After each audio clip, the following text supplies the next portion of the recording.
the name, Little Big Town. Where did it come from? Yes. Well, it's like That's not melding. an interesting story. Well, it's kind of like But it speaks to us, I think. Kimberly used to feed us all the time at her house because she's the best cook, and we were all broke, and so we would be at her house and like listening to music or playing or writing, and we had like a long legal pad of names, and we were talking about the influence of how you growing up in a small town, and it seeps into your everything, your soul, yeah, and especially in your music. And so it was like all these names, and then at the time Nashville really was a little big town, and we felt like it was just an expression of the music. So it's not that exciting a story, but actually that's where it came from. There used to be a publishing company here many years ago that was Little Big Town Pub. And so, yeah, we had to agree to cut a bunch of their songs. I'm just kidding. They had just sold to sold Sony, it, yeah. and so they told us we could have it, and then there we were, Little Big Town. And I remember. And our debut, are you going to tell them that? The first night we ever sang in public? I was going to tell him when Philip was drawing our sketches out on that legal pad. I so wish we still had that. He drew us as stick figures I was and trying then to wrote Little envision, Big Town under it. you know, us in an album cover. What would the name look like? What would we look like? And, Yeah. And I loved, I think we all connected to that thought of Little Big Town, really representing the four of us and our different personalities. And we were all very different, but when we got together, it's like the parts fit together. Like what I couldn't do on my own, we could do together, or what she couldn't do on her own, and vice versa. It just felt like we had been together before or something. It was just a special connection. And there was one night, I think this was when we had gotten our first deal with Luke Lewis, and at Mercury, and we were there for like 8 months. We made like 2 songs with Dan Huff, and we got dropped because they didn't like what we were coming up with. But we had that beach house that we all took a little trip, and we got dropped on the trip. We had to decide as a group, hey, are we going to let this deal go? What are we going to do? Which was terrifying. It was our first deal, and it was already like, we have to make this decision, And it was just, there was so much going on, but I remember there was a late night. Jimmy and I were staying up late talking, looking at the beach, and we were dreaming. Under the influence of something good. But we were dreaming. We were dreaming about what we're doing right now, and we still do it. And Jimmy made this comment, and he was like, man, and it was kind of funny because we laughed about it in the moment. He said, we could be the sweethearts of America.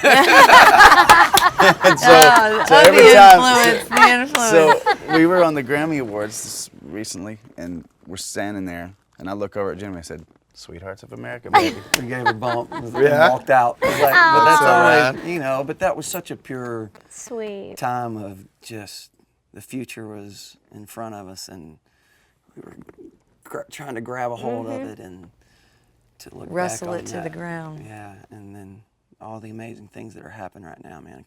So grateful, and it's the right time. And you're talking about timing earlier. That's what it's about, and things happen the way they're supposed to, and all of the ups and downs we've been through, but it makes us who we are as a band, and we wouldn't be who we are right now without all of that. How did you guys all meet? Wow, telling a story all day. I know, he's like, do I have to tell Big John this Platt, again? he facilitated this, really. Yeah. Big John. We met Big John a couple years back when he first came to Warner Chappell, our publisher. But he reached out to Ben, but we got the call to say, hey, would you guys be open to writing with Pharrell? And we were like, oh yeah, right away. So we got together in January. You're like, why does Pharrell want to write with us? right. I think that's what we said on the bus We that did. night. Yes, awesome. we're going to say yes, but I wonder why he would want to write with us. We were hoping it was for the right reasons, and it was. Yeah, of course, yeah. Music, man. Music, It's funny because I've known him for so long, and I would say the first time that I could really remember was maybe like early 2000s. The Neptunes, him and Chad, were on fire, and all he was thinking about is, I want to do Neptunes Nashville. Oh, wow. How cool. Is that like the right year? Yep. He's talking about that time. Yeah. So that's He was in that around. time. Yeah. That's all he was thinking about. I want to do Neptunes Nashville. And it was like right around the time where everybody wanted the same beat from him and Chad because that was making #1 hits or whatever. And all he was thinking about is, no, I need to go to Nashville. I need to go to Nashville.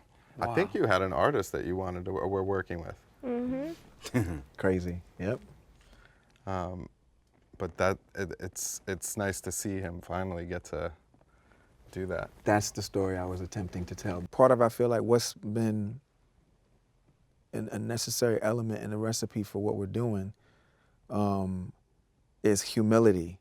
You know, everybody came in the room with humility. And so it only left room for like creative ambition. And I just wanted to say that, like, back when he's telling you that, it was about music, Yeah, of course. but I was beating my chest while saying that's what I wanted to do because I knew it was such a good idea. That's where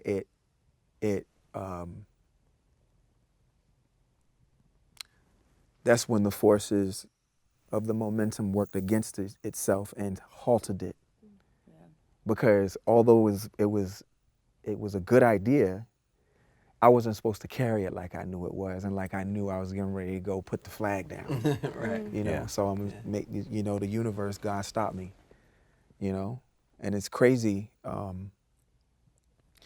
because for me, I had to get to a place in my life where everything would just be pure and get back to that primal place and get back to doing it for just really one reason, just to go and learn and sponge and enjoy new experiences. And it took me getting to this place to do that and working with you guys.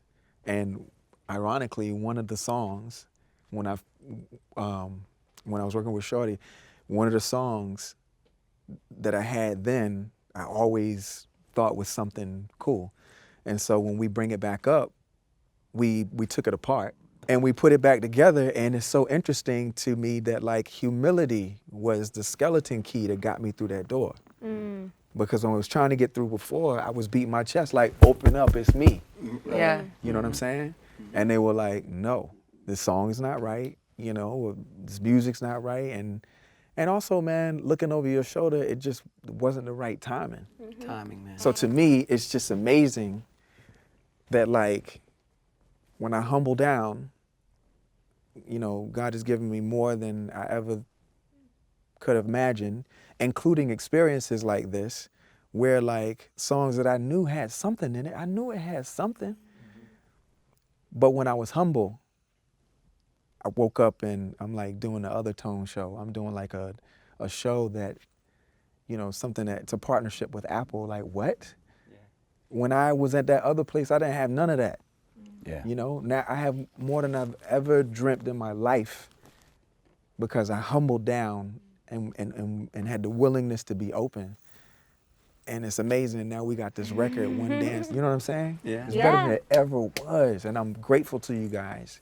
Because on my own, that's what it sounded like, and it couldn't get in. But being open, I now have this experience. Because you could hear the cockiness in Neptunes Nashville. It's cool. Yeah. But who are you? Yeah. Who, you know, what other people in Nashville had said to you, I'm, you know, this producer and I'm going to put Nashville under my signature name?